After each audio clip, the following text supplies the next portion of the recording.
السلام علیکم۔ شیطان نے صرف ایک بار اللہ کی نافرمانی کی اور اس پر اللہ کی لعنت کی گئی، لیکن انسان اللہ کی اتنی نافرمانی کرتا ہے اور جب انسان توبہ کرتا ہے تو اللہ اسے معاف بھی کر دیتا ہے۔ تو کیا اگر آج شیطان اللہ سے توبہ کرے تو کیا اللہ اس کی توبہ قبول کرے گا اور شیطان کو معاف کر دے گا؟ اس سوال کا جواب دیتے ہوئے ڈاکٹر ذاکر نائک نے فرمایا کہ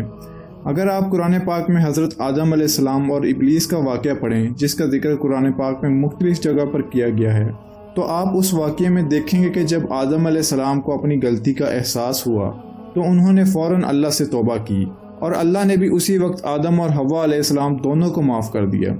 لیکن جب آپ ابلیس کا واقعہ پڑھتے ہیں جس میں ابلیس نے اللہ سبحانہ و تعالیٰ کی نافرمانی کی تھی، اور اس کا ذکر سورہ اعراف آیت نمبر 11 میں ہے کہ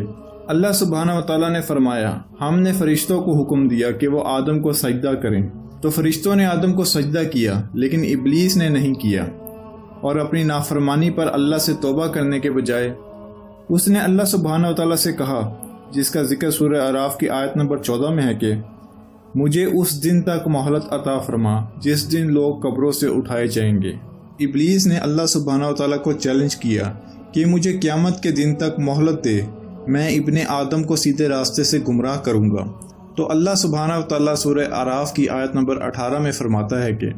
نکل جا یہاں سے مردود، جو لوگ ان میں سے تیری پیروی کریں گے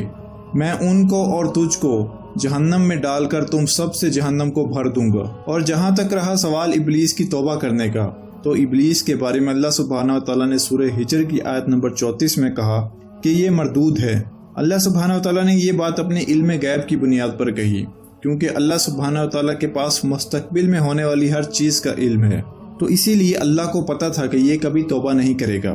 جیسا کہ اللہ سبحانہ و تعالیٰ سورہ بقرہ کی آیت نمبر 7 میں فرماتا ہے کہ اللہ نے ان کے دلوں اور کانوں پر مہر لگا رکھی ہے اور ان کی آنکھوں پر پردہ پڑا ہوا ہے، اور ان کے لیے آخرت میں بڑا عذاب تیار ہے۔ اور اسی طرح ہمارے پاس اللہ کے علم غیب کی بہت سی مثالیں موجود ہیں، یہاں تک کہ ابو لہب کے بارے میں بھی،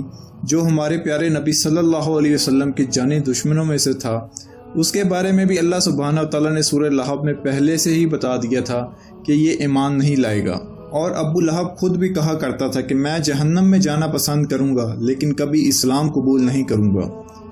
10 سال تک اس کے پاس اسلام قبول کرنے کا موقع تھا لیکن اس نے نہیں کیا،